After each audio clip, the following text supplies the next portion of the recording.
அன்பானவர்களே, அன்பு வணக்கங்கள். இறந்தவருடைய ஆன்மா அவருடைய உடலை சுற்றி சுற்றி வந்து அழுகிறது. எதற்காக அழுகிறது, ஏன் அழுகிறது என்பதற்கு காரணங்கள் உண்டு. ஒரு சிலர் கேட்கலாம், ஆன்மா சுற்றி சுற்றி வந்து அழுகிறதா? இது என்ன புது செய்தியாக இருக்கிறது? இது வரைக்கும் நாங்கள் கேள்விப்பட்டதே இல்லையே, அப்படி கூட நடக்குமா என்று சிலர் கேட்கலாம். இறந்ததற்கு அப்பால் என்ன நடக்கிறது என்பது பல பேருக்கு தெரிவதில்லை. அதை தெரிந்து கொள்வதில் ஆர்வமும் இருப்பதில்லை. அதுதான் உண்மை. இறந்து போகின்ற ஒருவருடைய ஆன்மா, ஆத்மா, ஆவி, ஜீவன், உயிர் பல பேர் வச்சு அழைக்கிறோம் இல்லையா? அந்த உயிரானது அந்த உடலை விட்டு வெளியே வந்தவுடன் 8 அடி உயரத்தில் மேலே அந்த உயிர் என்று சொல்லக்கூடிய அந்த ஆன்மா மேலே நிற்கிறது. அது சூக்கும உடலோடு இருக்கிறது. கண்ணால் காண முடியாத, பார்க்க முடியாத ஒரு உடலில் அந்த ஆன்மா இருக்கிறது.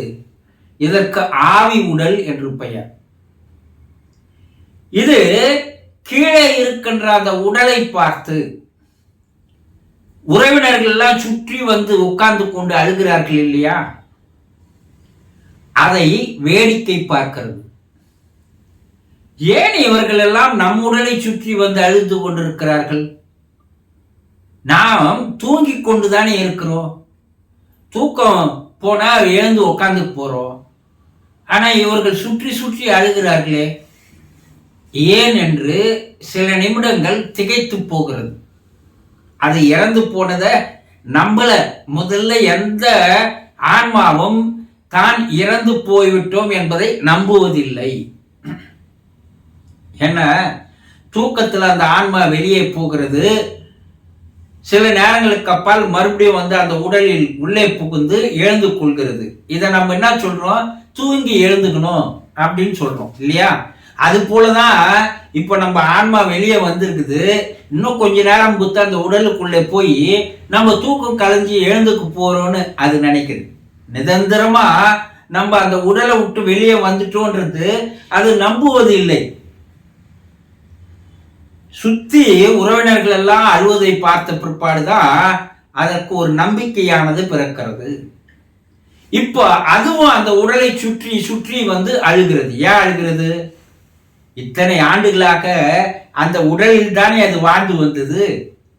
அந்த உடலில் தானே பல சந்தோஷங்களை, இன்பங்களை அனுபவித்தது. அந்த உடல் தானே இந்த பூலோகத்தில், பூ உலகில் பல்வேறு ஊர்களுக்கு டிராவல் செய்து வந்தது. அந்த உடல் தானே பலரோடு மனைவி, கணவன், தாய், தந்தை, பிள்ளைகள், உறவினர்கள், சொந்தக்காரர்கள், நண்பர்கள் என்று எல்லோரோடும் உறவு கொண்டது எது? அந்த உடல் தானே. அப்ப அந்த உடல் இனி நமக்கு கிடைக்காது. இனி நமக்கு அந்த உடலில் நம்மால் உள்ளே போக முடியாது.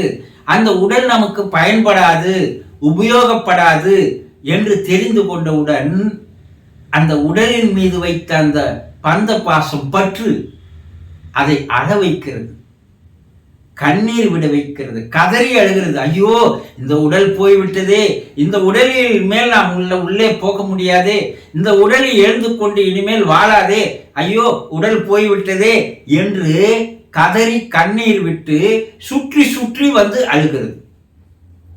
இந்த உடலை மயான காற்றுக்கு எடுத்து போகும்போது அந்த ஆன்மா அந்த உடல் மேலேயே வருகிறது. மயான காற்றில் அந்த உடலை வைத்து புதைக்கும் போதோ அல்லது எரிக்கும் போதோ, ஐயோ என்னுடைய உடலை புதைக்கிறார்களே, என்னுடைய உடலை எரிக்கிறார்களே, இனி எனக்கு அந்த உடல் பயன்படாது, ஐயோ போய்விட்டதே, அந்த உடல் போய்விட்டதே என்று அங்கு மயான காட்டிலும் அந்த உடலை சுற்றி சுற்றி வந்து அழுகிறது. எவ்வளவு பாசம், பந்தம், பற்று அந்த உடல் மீது அந்த ஆன்மா வைத்திருந்திருந்தால் அது இனி பயன்படாது, நாம் உபயோகிக்க முடியாது, நாம் அந்த உடலோடு இனி வாழ முடியாது என்பதை தெரிந்து கொண்டதனால் இறப்பவர் ஒவ்வொருவருடைய ஆன்மாவும் அவர் உடலை வீட்டில் இருக்கும் போதும் சுற்றி சுற்றி வந்து அழுகிறது, மயான காற்றுக்கு கொண்டு போகும் போதும் மயான காற்றில் அந்த உடலை சுற்றி சுற்றி அழுகிறது. புதைத்த பிற்பாடோ எரித்த பிற்பாடோ மறுபடியும் வீட்டை நோக்கி வந்து உடல் இல்லாமல் தத்தளிக்கிறது, உடலை தேடுகிறது, வீட்டில் தேடுகிறது, மயான காற்றுக்கு ஓடுகிறது, மயான காற்றில் தேடுகிறது. எங்கேயும் அந்த உடல் இல்லை என்னும் போது அது அழுது கொண்டே இருக்கிறது. இது உண்மையா, நிச்சயமா என்றால் ஆவி உலக ஆராய்ச்சிகளில் இது 100% உண்மை என்பதை நிரூபித்து இருக்கிறார்கள். இந்த பந்த பாசம் பற்றின் மீதுதான் அந்த ஆன்மாவானது, உயிரானது தான் வாழ்ந்து வந்த உடலை பார்த்து பார்த்து பார்த்து கண்ணீர் விட்டு கதறி அழுகிறது. புரிந்து கொண்டீர்களா? சந்தோஷம்.